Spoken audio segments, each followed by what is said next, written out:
If we search Google for the most expensive companies in the world, the top 20 companies are the ones we hear about every day. Google, Facebook, Apple, Microsoft. But among all these, there is one name that you may have never heard of before: Tencent. This company is more expensive than Samsung, MasterCard, Toyota, and Netflix. But if you ask someone what it does, you may not get a proper answer. But the truth is that Tencent does almost everything. In many cases, this company works secretly, so many people are not aware of its name. But whether you feel it or not, you will definitely use such products or services in which Tencent is somehow involved. On the other hand, Tencent's home country, China, is a very different story.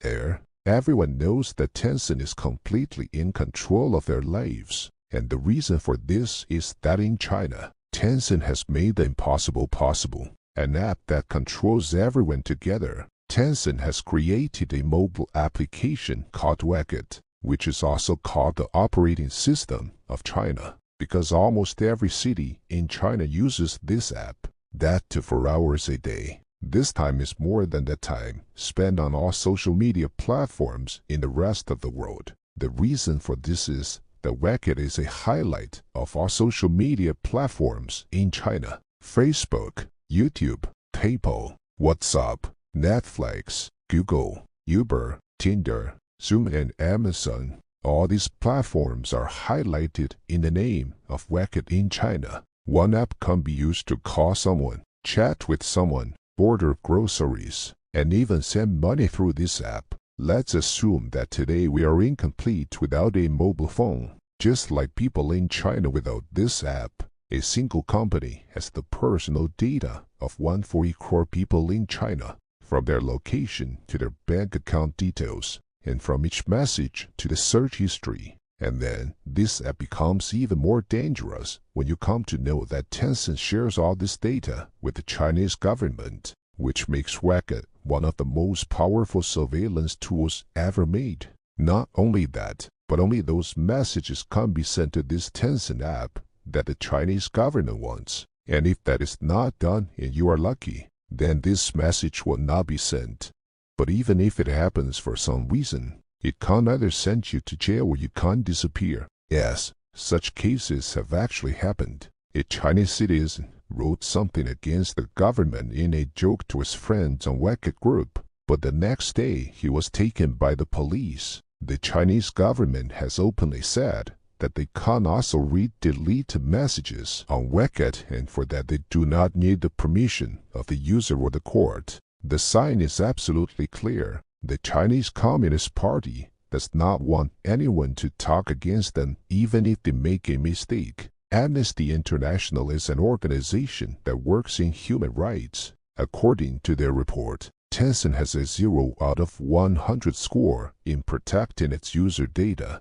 Not just Tencent, but every Chinese company has to have good relations with the Chinese Communist Party to succeed. But Tencent is a little closer to the Chinese government in all of this, and that's why they have no competitor in the Chinese market. In return for this open freedom, Tencent has been rewarded by the Chinese government with a very important weapon. It is believed that the Communist Party's people are also present in the executive board of Tencent, who make important decisions about applications. For example, in the COVID-19 era, the Chinese government had imposed restrictions on people through WeChat. The infected people had restrictions on outdoor shopping on their WeChat and geofencing on their location, so that if they leave their house, the foreign police will immediately know about it. When Tencent succeeded in making its monopoly in China, they started spreading themselves even in the outside world.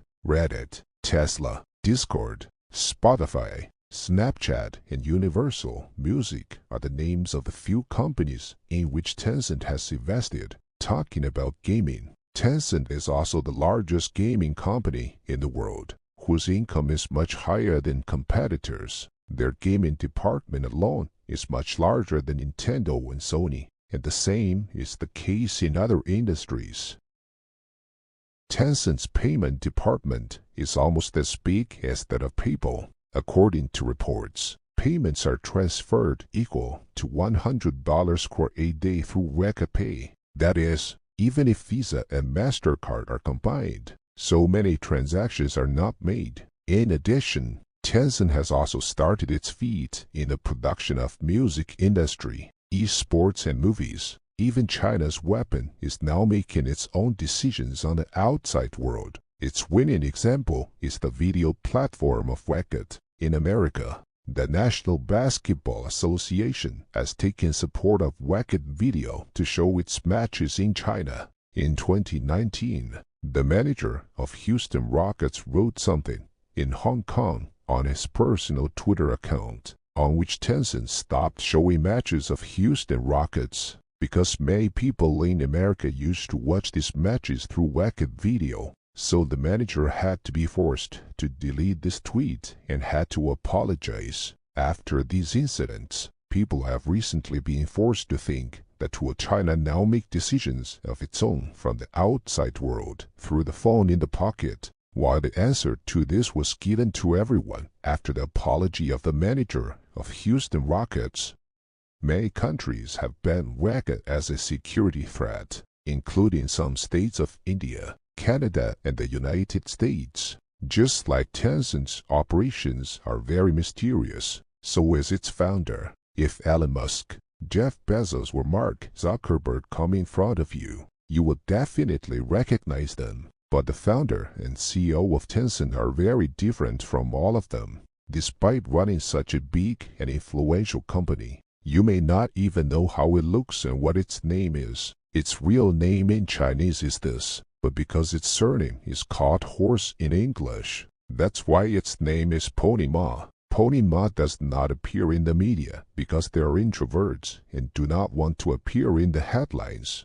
His whole childhood was spent in silence, but for the first time in his university life, he noticed when he hacked the university's computer, which gave him the identity of a great coder. In the final year project of the university, Pony made a software that forecasted the stock price. It was such an amazing software that the company in which he got the internship, the same company bought this program by paying Pony an advance salary of 3 years. Pony was a very talented and hard-working programmer, but he did not come up with the idea of his future business empire. But this idea was stolen. Those of you who remember the early days of the internet, you will also remember that at that time, a chat room was called ICQ. This was the world's first and most famous chat room in the world of the internet, which could also have real-time private chats. Then in 1998, Pony and some of his school friends decided to open their own chat service in the face of ICQ, which was designed according to Chinese users. Pony and his friends did not even bother to give this service a new name. Rather, they put O in the name of ICQ. In the beginning, no one knew this new chat room, on which the chat room CEO used to put a profile picture of the girl and talk to people. And Pony Ma herself has accepted this. Time passed, and OICQ spread like fire in the Chinese market. Because the size of this software was small compared to ICQ, which was very easy to download for China's slow internet users at that time. But by this time, Pony Ma had no way to earn money from this software. In fact, as its users were increasing, it was becoming a burden on Pony Ma's pocket. Now Pony Ma was bearing this burden that during this time, another mountain broke on him. One day, he received a letter from ICQ in which he was threatened to come to court after using the registered and legal name of ICQ. Pony Ma's condition was that at that time, he did not have the money for the court case and neither did he have the money to run the ICQ, so he decided to sell it. But who would want to buy something that will not earn anything and on top of that has a court case on it? So the idea of selling failed. But then a venture capitalist company did not buy Tencent but decided to invest in it. He gave Pony Ma $2 million, and in return, became the owner of 40% of Tencent's business. There is no doubt that if Pony Ma did not get these $2 million, then perhaps Tencent would not have been in the market today. First of all, in response to the legal letter of ICQ, Pony changed the domain name of OICQ to QQ. Now legal problems had been solved. Money had come and QQ was also growing. In the first 2 years, QQ completed the target of 50 million users, and QQ started to rule the Chinese market in comparison to ICQ. Now there was only one problem, that how to monetize QQ, that is, how to earn money from it. In a few years, that problem was also solved when a customized avatar feature was introduced in QQ, and to use it, a very small amount of money was charged to the user. By this time, QQ had more than 10 crore users who were getting their personal avatar for a small amount of money. Almost all the problems of Tencent had been solved, but this happiness was not very long for Pony Ma. In 2004, they clashed with Microsoft. In comparison to Tencent, Microsoft was a multinational company that had more resources and funding. Microsoft decided to launch MSN Chat in China due to QQ. This chat was more professional than QQ. It had less problems and it captured the market of students in China. Now MSN was used a lot in China, which was actually QQ's market share. Being professional, MSN also introduced the feature of offline messages. But the problem was that if MSN China had to make any decision, it would first go to the US headquarters, which would take a lot of time. And second, all MSN data was hosted on American servers, which means that MSN chats were slower than QQ. But with time, as the era of smartphones began, the trend of mobile internet began to increase. This was the time when people bought desktop chat services and started moving towards mobile chat software. This was the thing that big tech companies like Facebook and Google did not pay attention to. In the meantime, WhatsApp entered, which quickly attracted mobile users towards itself.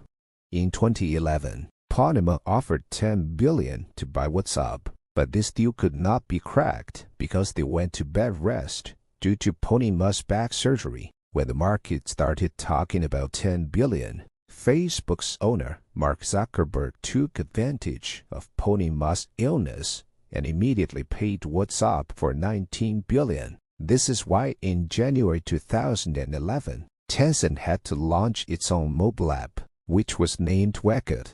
In the beginning, there was no chance of getting hit by WeChat. At that time, Pony Ma added a feature called TalkBox by copying an app to WeChat so that people could record their voice and send it, and it would also convert the voice into text. This feature was very popular in the early years of WeChat. In fact, Tencent had also offered to buy TalkBox, but when they refused, Tencent copied their feature, caused the destruction of the TalkBox. At that time, Tencent had no shortage of money, so it was assumed that if an offer came from Tencent, it could not be stopped, because if this is done, they will use their resources to make a clone of it and destroy the whole business.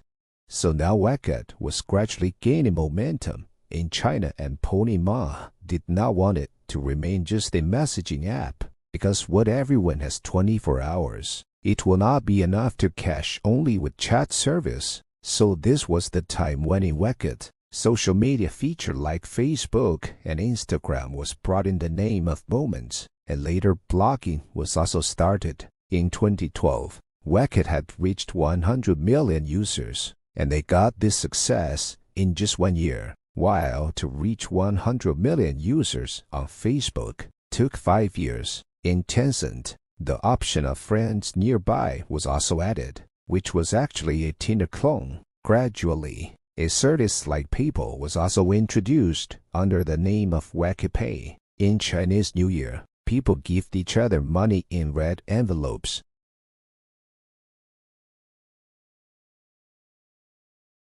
The same idea was brought on WeChat, and money was now sent digitally in red packets. This is where the digital payment started, and WeChat Pay was introduced, a feature that became a part of people's daily needs. In 2015, WeChat reached up to 50 core users, and all this was not enough for Tencent. They also found a way to bypass other apps. That is, WhatsApp is only for messaging on your phone, and the food delivery app is installed separately. In 2017, WeChat launched many programs, which allowed users to stay in the same app and order food from their favorite restaurant and play their favorite game. For example, instead of downloading your favorite shop app separately, the shop's program was now embedded in WeChat's mini programs.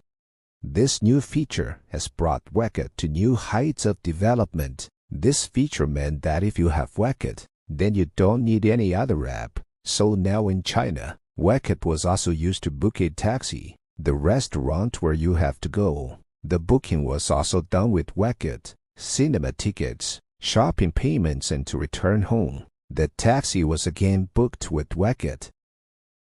All this seemed easier to users because all the work was done in the same app. So now companies and shop owners were forced to partner with Tencent to increase sales. And in return, Tencent started getting a fixed percentage on every sale. There is nothing that does not include Tencent, and there is nothing that they have forgotten to earn profit from.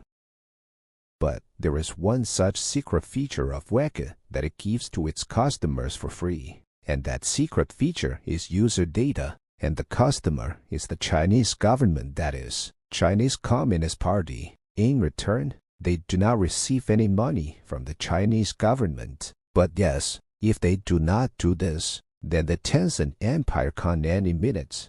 Before talking about the relationship between the Chinese government and Tencent, it is important to understand how it all started.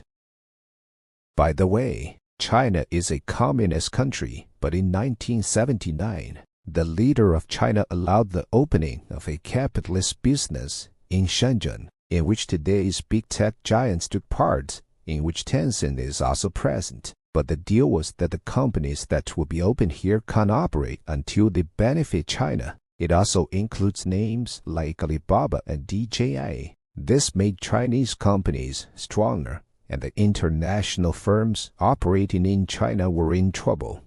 The success of Tencent was very impressive to the Chinese government because it contained a lot of data that was going to help China keep an eye on every citizen. Despite all this, Chinese citizens cannot leave WeChat, while the Chinese Communist Party has public and private data of all WeChat users. Tencent's purpose was not to make a surveillance tool, but it was necessary for their success to be made with the Chinese Communist Party. And Ponemon knows very well that if the government is banned, their support for the empire will be destroyed. The Chinese government has put so much emphasis on WeChat that even if a joke is made against the Communist Party in a group, the group admin is arrested.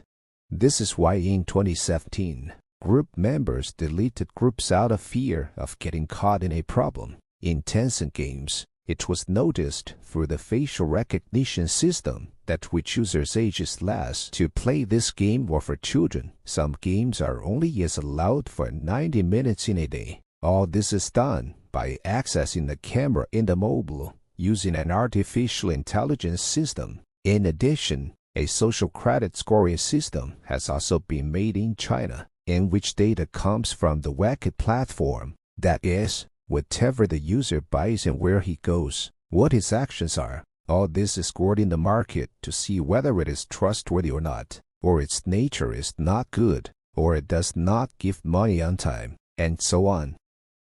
In addition, a social credit scoring system has also been made in China, in which data comes from the WeChat platform. That is, whatever the user buys and where he goes, what his actions are, all this is scored in the market to see whether it is trustworthy or not, or its nature is not good, or it does not give money on time, and so on. See you in the next great video.